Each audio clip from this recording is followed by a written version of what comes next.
Welcome back to Longshore Coffee. Today is the first roast vlog. I'm real excited about this. This is a sample roast of Guatemala Huehuetenango Waykan. I really enjoy coffee from Huehuetenango. It's really versatile. I use it as a core component in my blends, and so this sample was particularly helpful and exciting for me to roast. Now I'll quickly walk you through my setup here. I'm roasting on a Mill City 3 kg, that's 3 kilogram machine, using natural gas, and I am using Roast Path software. So in the bottom left, you'll see the Roast Path. The red line there is environmental temp, green line is bean temp, and there's the charge. Alright, so I just loaded the beans into the hopper, pulled the gate, and they're now spinning around the drum. I charged at 330, which is lower than what I would do for a full-size batch, since this is only a sample. We don't need to charge it at a higher temp. We want a bit lower temp, so we don't start the beans off too hot and scorch the outside. We want to start them high enough to get good development throughout, but not too high that they get scorched on the outside and less development inside. Now when I do a sample roast, I also use lower airflow settings, so I'm going to be doing a lot of just kind of micro adjustments here. And when I start any roast, whether it's a sample or a full-size batch, I generally have the airflow at its lowest setting at the beginning, and then I'm going to slowly increase the airflow throughout. And I can control how fast the temperature changes using airflow and gas. Those are my two main controls as a roaster.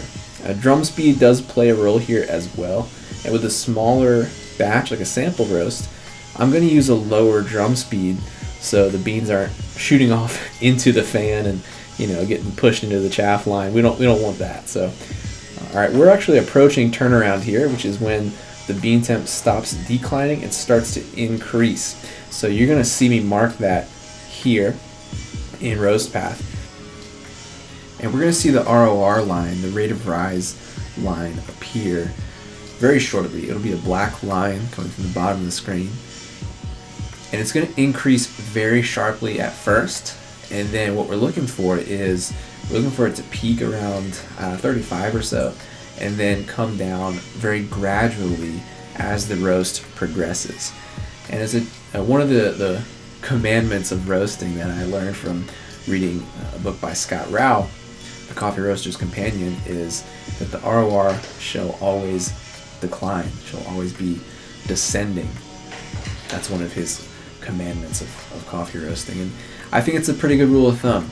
It doesn't mean that you should always expect every roast curve to have the same exact pattern and just base all of your decisions on what the curve looks like. Now you base your decisions on what the cup tastes like, but the roast curve, which is the graph, these lines that we're looking at, these are just an indicator to help you make those decisions along the way. So for example, if after I taste this sample there are things that I don't like, I can go back and look at the decisions that I made in the roast, and I can change one variable at a time until I arrive at the result that I'm looking for.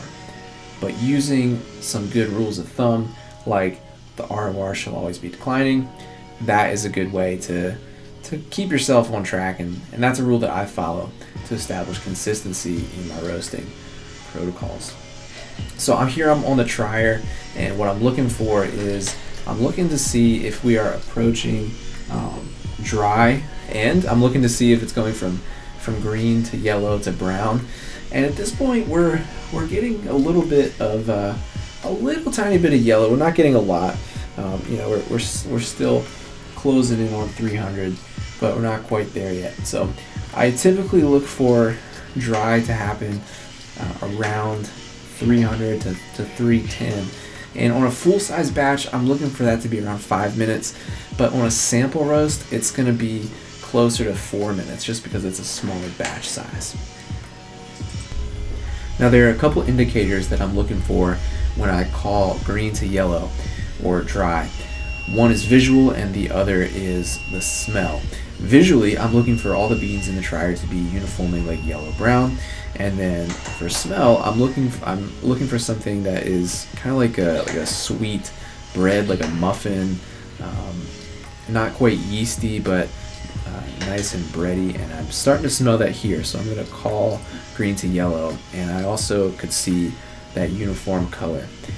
I wish you could experience these sensations for yourself. It really is one of the cool things about roasting, is learning to train your sensory perception to those fine details, like when I'm looking at the green to yellow transition.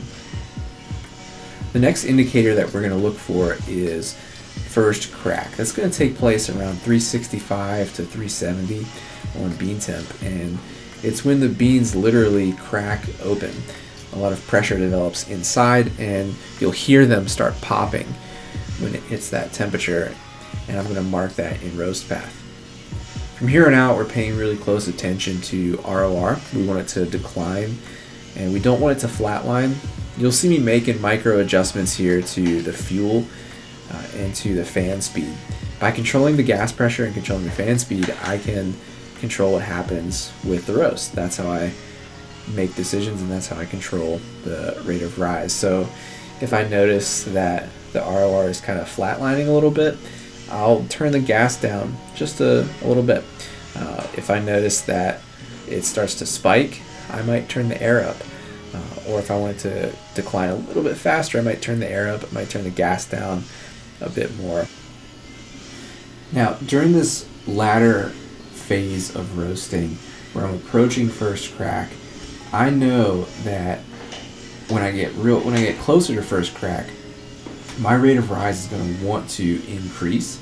So I'm paying really close attention to airflow and gas at this point, and making a lot of micro adjustments, bringing the air up just a tiny bit, bringing the gas down just a tiny bit.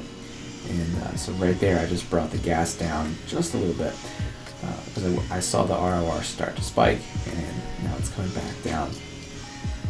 Now we're getting real close to first crack, which I mark when I hear 3 or 4 consecutive pops. I've heard a few outliers, but we're about to hear the first crack, so I'll take my volume down and let you listen.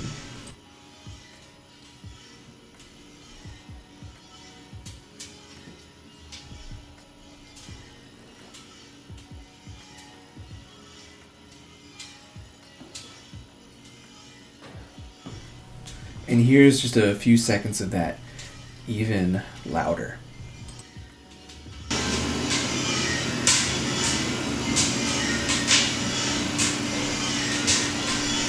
Alright, that's enough of that.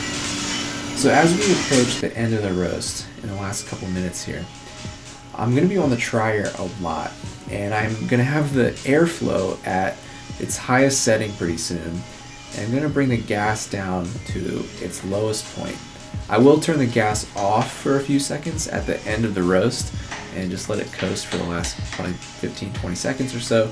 But at this point, I'm on the trier a lot, and I'm looking for some subtle notes to come out. In this particular coffee, I'm looking for some cinnamon, some earthy spices, chocolate, not like deep dark chocolate, more kind of baker's chocolate or like a semi-sweet. I'm looking for those notes that tell me, hey, this is what this coffee has to offer. And it does take a bit of practice to start to notice those, because on first whiff, it's just, you just smell, oh, this is coffee smoke. How do these other roasters get these subtle notes? But over time, I started to realize, oh no, they're there. Those notes are there. I just got to pay a little bit more attention. So at this point, I'm keeping a close eye on my ROR. It is declining. There's been a few bumps along the way, but it's generally looking pretty nice. And we're nearing the end here, folks. The temperature is in the 390s. ROR is in the low teens, which is where I like to end it. It will probably spike just a little bit at the very end, but that's okay. It's all right. It turned out really well. I'm on the trier, and it smells delightful. I'm starting to get some deep chocolatey notes, which for a light roast is real nice. That means I got really good development. Alright, this coffee is ready to drop. Engage the cooling arms and fan. Hey, thanks for watching. Make sure you like and subscribe. Click the link in the description and use code VIDEO10 for 10% off your order. I'm Stephen Miller. This is Longshore Coffee. Thanks for watching.